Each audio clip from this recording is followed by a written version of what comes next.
Saúde a todos com a paz do Senhor Jesus. Amém, irmãos? Quem trouxe a Bíblia, pega ela, por gentileza. São Lucas, capítulo 24, verso 1. São Lucas, capítulo 24, verso de número 1.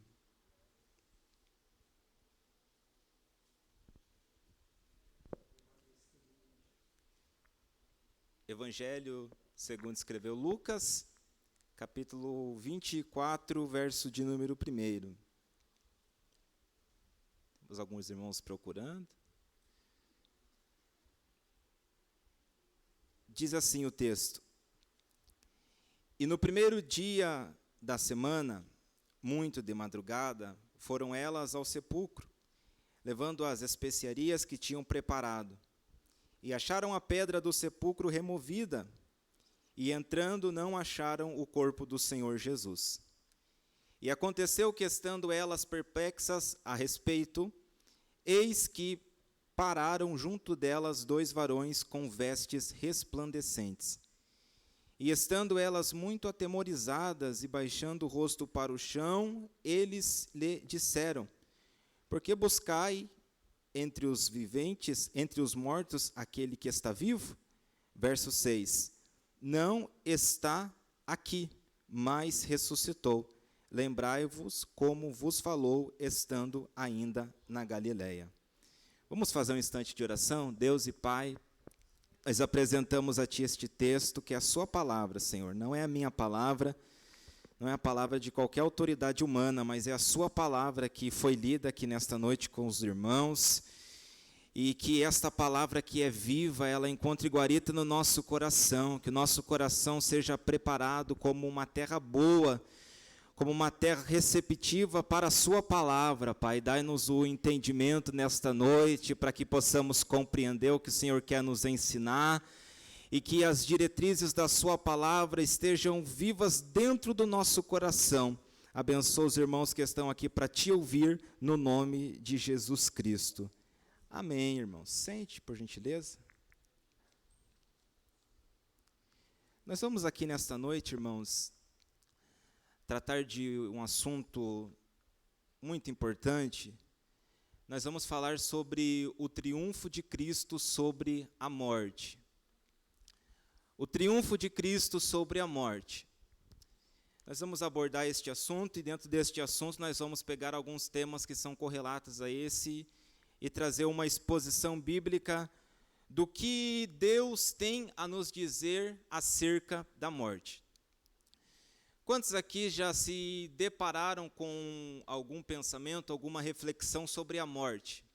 Acredito que todos que estão aqui, em algum momento de sua existência, já se perguntaram: o que é a morte? Como que ela funciona? Existe alguma coisa após ela? Ela é boa? Ela é má?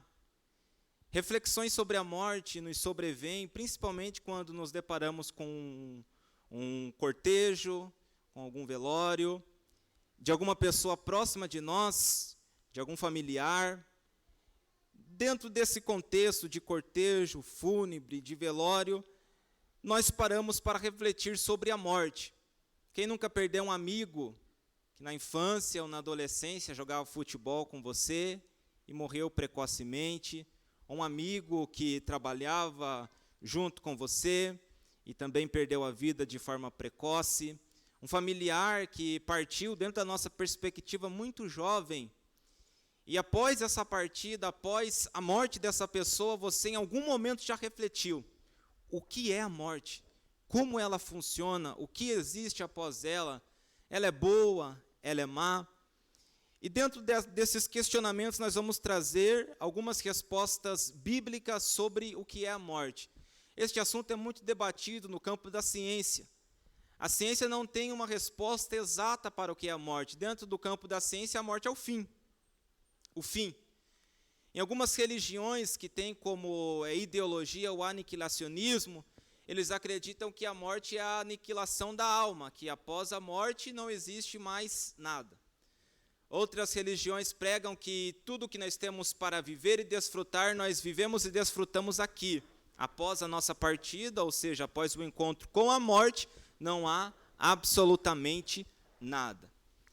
E a primeira questão que nós vamos responder aqui juntos é: a morte é um inimigo? Quantos acreditam que a morte é um inimigo? Levante a mão. Quem acredita que a morte é? Sim. Olha lá, temos um irmão. Quem acredita que a morte é um inimigo? Quem acredita que ela não é um inimigo? Alguns irmãos acreditam que a morte não é, e a grande maioria não acredita e não desacredita. Ainda não tem uma posição em relação ao assunto. Mas segundo as Escrituras, a morte é um inimigo. O apóstolo Paulo, em 1 Coríntios capítulo 15, diz que o último inimigo a ser vencido é a morte. A morte é algo bom ou é algo ruim? Dentro da perspectiva pós-ressurreição de Cristo, para nós que somos cristãos, é bom.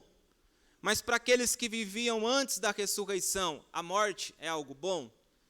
Nós sabemos que a morte é um inimigo, que será o último a ser abatido. E no livro de Gênesis, quando nós nos deparamos com a criação, os 31 versículos do primeiro capítulo de Gênesis, Deus está criando todas as coisas pela palavra do seu poder e usando as suas mãos para criar o homem. E no verso 31, havendo Deus criado todas as coisas, ele dá um veredito acerca da criação, dizendo: e viu Deus que tudo o que ele havia feito era muito bom. A morte está inserida dentro desses primeiros 31 versículos? Não. Então, presumivelmente, nós entendemos que, por não estar inclusa dentro deste veredito de Deus, que é muito bom tudo que ele fez, nós subentendemos que a morte é algo ruim. Quando ela passa a integrar a nossa existência, quando nós passamos a conviver com ela, quando nós nos deparamos com a morte. No capítulo 3 de Gênesis, após a queda, após o homem pecar contra Deus, o homem está sujeito à morte. Então, o que traz a morte à nossa existência? O que integra a morte, a convivência do homem neste mundo é o pecado. O apóstolo Paulo vai sintetizar isso em Romanos capítulo 6, versículo 23, dizendo que esse concubinato entre o pecado e a morte existe e passou a existir lá no Jardim do Éden, a partir do capítulo 3, com a queda do homem. O apóstolo Paulo diz que o salário do pecado é a morte. Então, por que os homens morrem? Porque os homens pecam. E existe um filho de Adão que não peca? Existe um homem dentro dessa existência terrena que vive de forma perfeita, que nunca cometeu sequer um pecado? Existe um homem assim? Não. Então, por que os homens morrem? Porque os homens pecam. O salário do pecado é a morte. Então, a morte é um inimigo. Dentro da perspectiva do Antigo Testamento, ela é algo ruim. E nós vemos que ela vem como consequência do pecado. A morte começa então, a partir do capítulo 3 de Gênesis, a estabelecer uma hegemonia, a estabelecer uma predominância. Ela estabelece um império, ela começa a liderar um reino.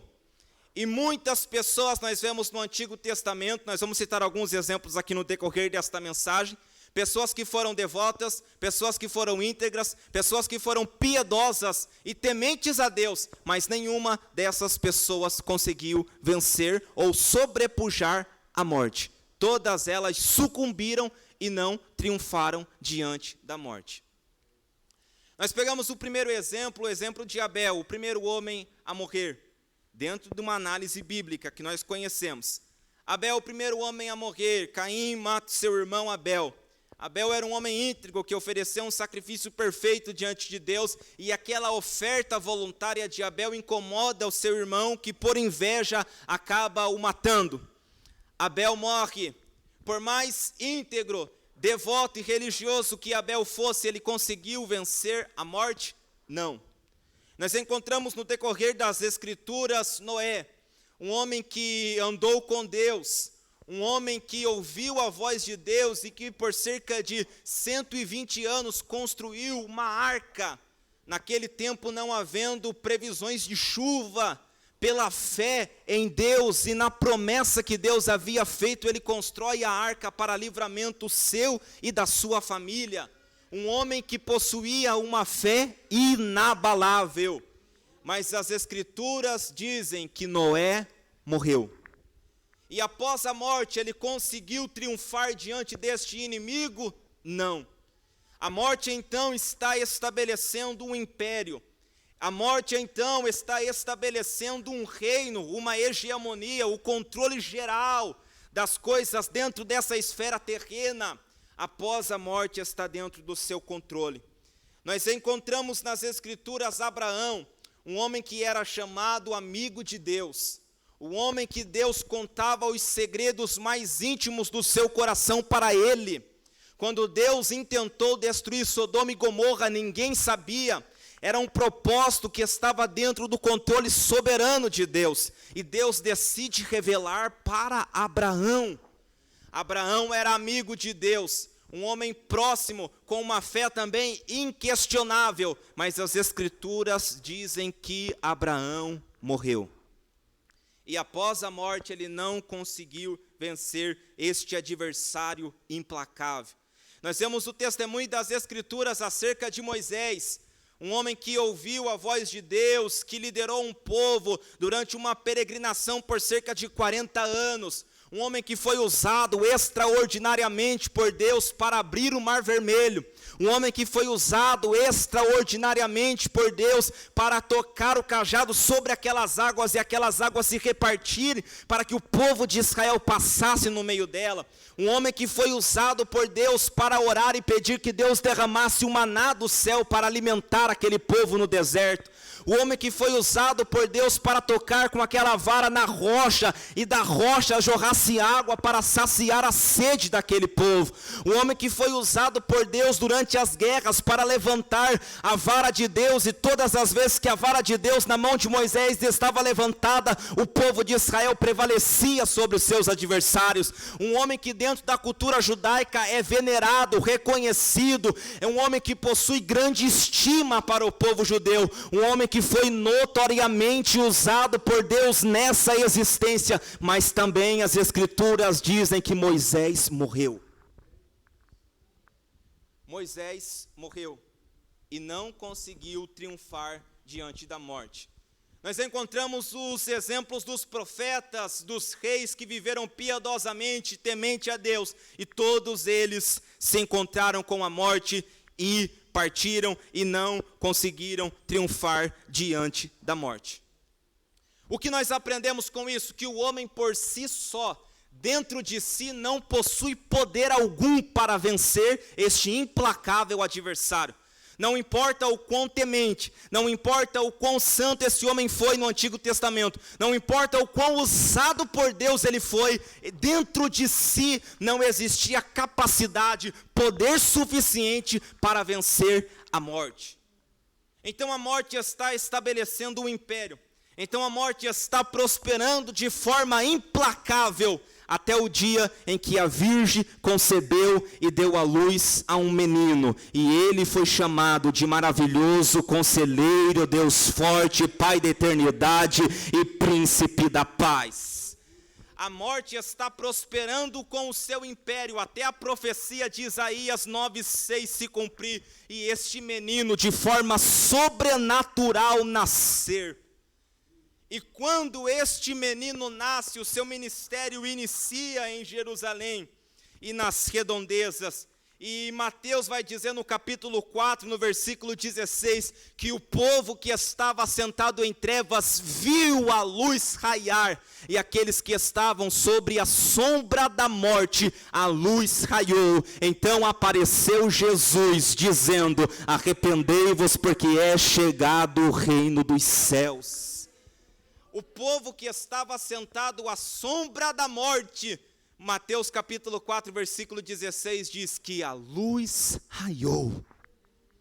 Jesus vive uma vida perfeita, e mesmo vivendo uma vida perfeita, os homens decidem matá-lo. Não havia transgressão em Cristo, não havia violação da parte de Cristo em nenhum dos mandamentos de Deus, e também em nenhum dos mandamentos dos homens. Jesus viveu uma vida perfeita. E mesmo assim, os homens quiseram o matar. Porque os homens queriam matar Jesus? Por inveja, pelo seu ministério prosperar e por não haver nenhuma falha nele.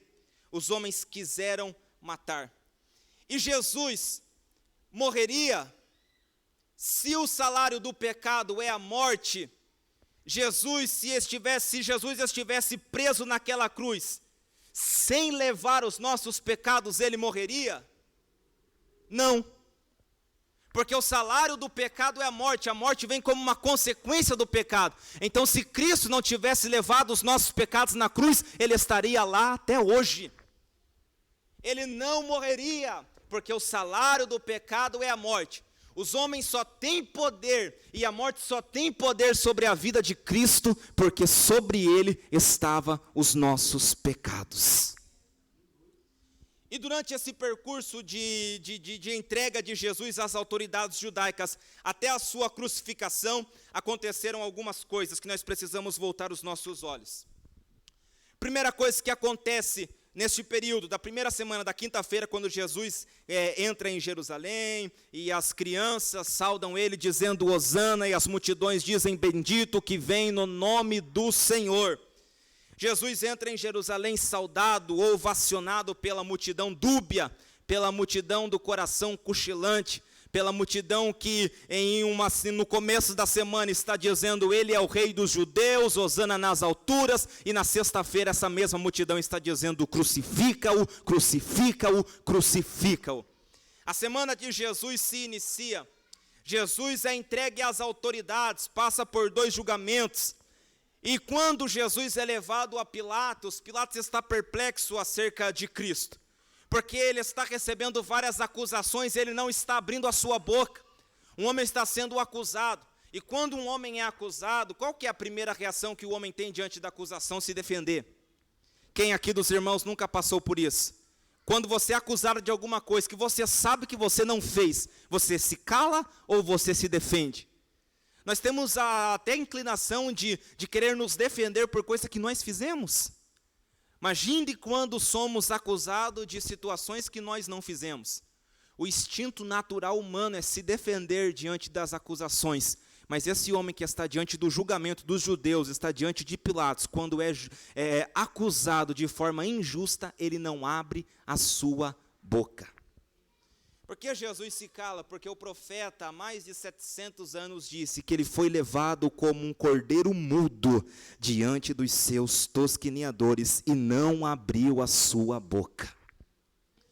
Jesus não se defende, Pilatos está perplexo. Então Pilatos diz, fale alguma coisa. Eles estão para te crucificar, para te condenar, se defenda. Eu tenho poder para te tirar das mãos dos judeus. O que Jesus diz para Pilatos, você não tem poder algum sobre mim. Todo o poder que você tem, o meu Pai te entregou.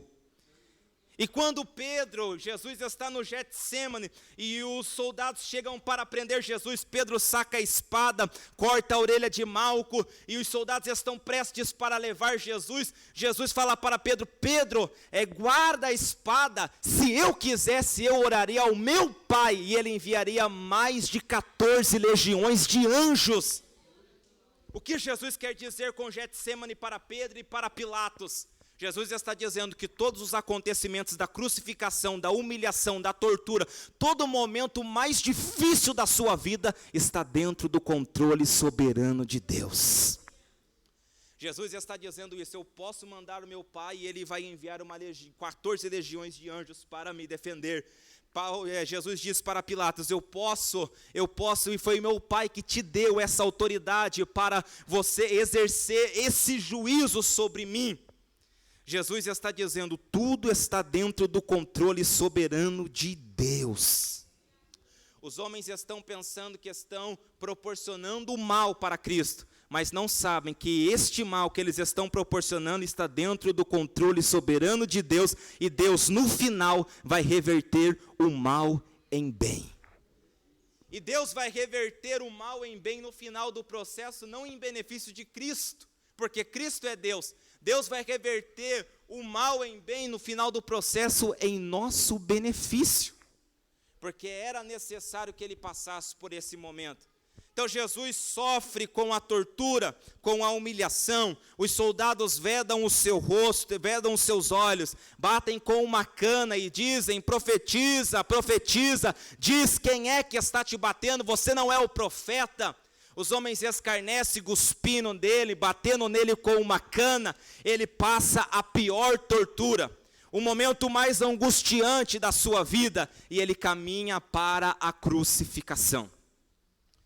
Então Jesus é crucificado na sexta-feira, e como eu disse, Jesus só morre porque sobre ele estão os nossos pecados. Jesus só morre porque sobre ele estão os pecados daqueles que creriam em seu nome. Jesus só morre porque os pecados daqueles que estavam vivendo naquela época, porque os pecados daqueles que viveriam em uma geração futura, vindoura, estavam sobre ele. Porque se os nossos pecados não estivessem sobre ele, ele não morreria, porque ele era um homem perfeito. Então ele morre. E colocam ele em um sepulcro novo comprado por José de Arimateia. E no versículo que nós lemos diz, verso 1: e no primeiro dia da semana, ou seja, domingo, muito de madrugada, foram elas ao sepulcro, levando especiarias que tinham preparado. Um costume da época era preparar os corpos. É o que hoje as funerárias fazem, né? O Instituto Médico Legal faz lá toda a preparação, tirando os órgãos, e levam para a funerária. E eles, o que eles fazem com os corpos que chegam lá? Eles dão uma preparada, uma escondida em alguns ferimentos que por acaso essa pessoa venha a ter, para que ela se torne um pouco mais apresentável diante das outras em um velório.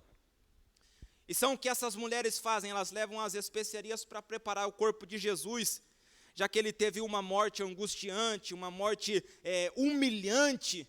Elas vão ao domingo de manhã, no sepulcro, levam as melhores especiarias, e elas vão para preparar e dar o último adeus a um grande profeta que elas viram passar pela terra.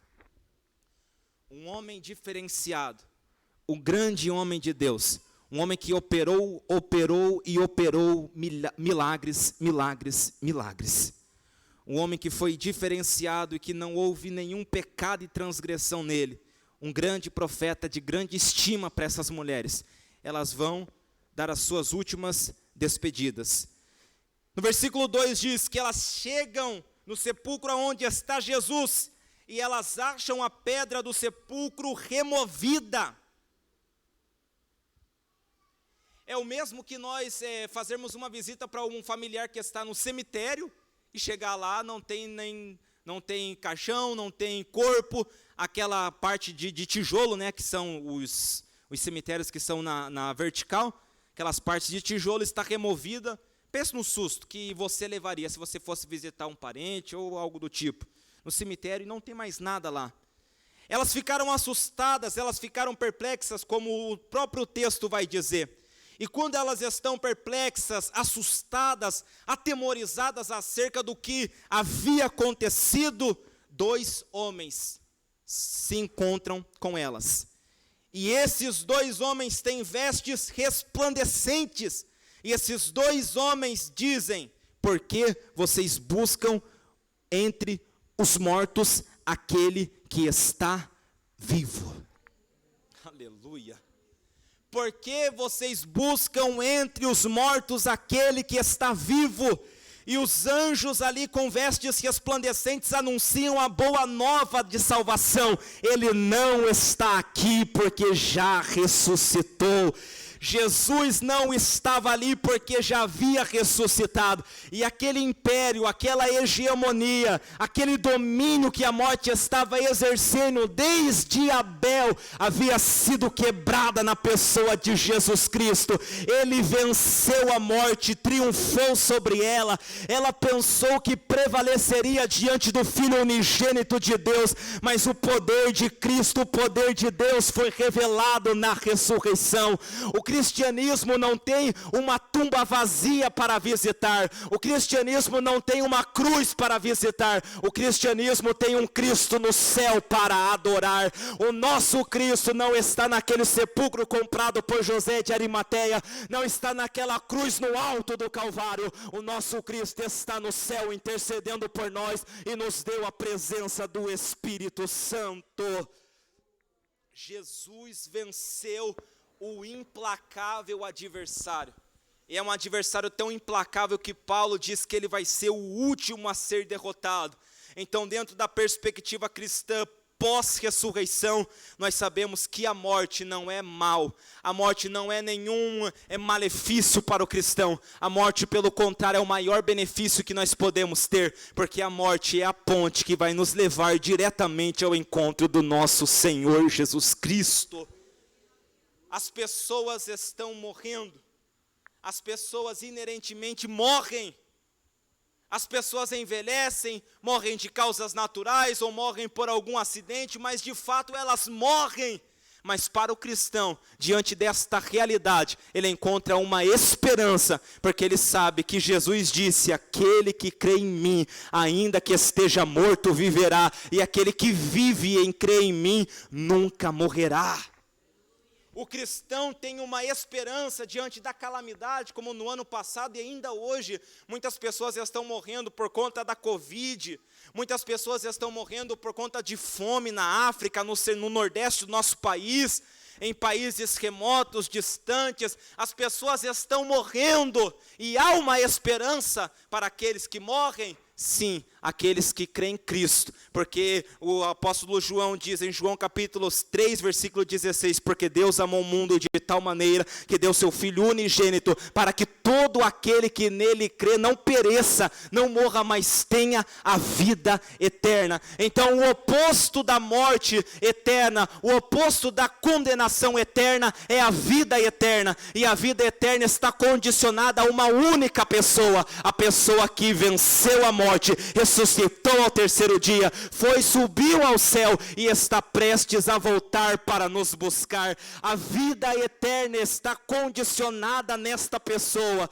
Muitas pessoas que creem na ciência estão perdidas porque elas pensam que a morte é o fim de todas as coisas. Outras que estão inseridas dentro de religiões que creem no aniquilacionismo também estão perdidas porque pensam que a morte é o fim da existência. Mas para nós que cremos em Cristo e cremos na sua palavra, nós sabemos que a morte não terá poder sobre nós. Ela será a ponte que nos levará ao encontro do nosso Senhor, e na presença desse Senhor nós gozaremos eternamente, nos alegraremos eternamente.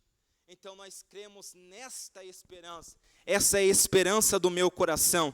Quando nós somos submetidos a reflexões sobre a morte, quando em algum momento você estiver preocupado se está próximo à sua morte, ou quando você se deparar com um momento que esteja próximo ou deparado com a morte de fato, você que é cristão, que crê em Cristo e que tem a palavra de Deus no seu coração, vai se alegrar, porque para nós ela não é um adversário implacável, um adversário que possui um reino implacável. Não, não, não. Esse reino foi deposto. O nosso Rei Jesus reina eternamente e Ele venceu a morte e nos deu esta esperança, a esperança da vida eterna, que é a maior bênção que nós como cristãos podemos receber.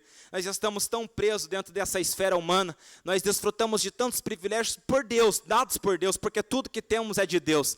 Nós temos uma vida tão abençoada dentro dessa esfera, nos alimentamos, trabalhamos, conquistamos as coisas. Muitas pessoas estão em ascensão, comprando as suas casas, comprando os seus carros. Muitas pessoas estão em ascensão com os seus melhores empregos, terminando as suas melhores faculdades, os cursos que sonharam em fazer. estamos aqui nesta terra, mas nunca podemos perder de mente que a nossa passagem por essa terra é transitória, que nós iremos nos encontrar com a morte, e a esperança que deve reinar e habitar dentro do nosso coração é que nós temos a vida eterna, e a vida eterna está condicionada a crer em Cristo, e assim nós o fazemos. Fique de pé, irmãos, por gentileza.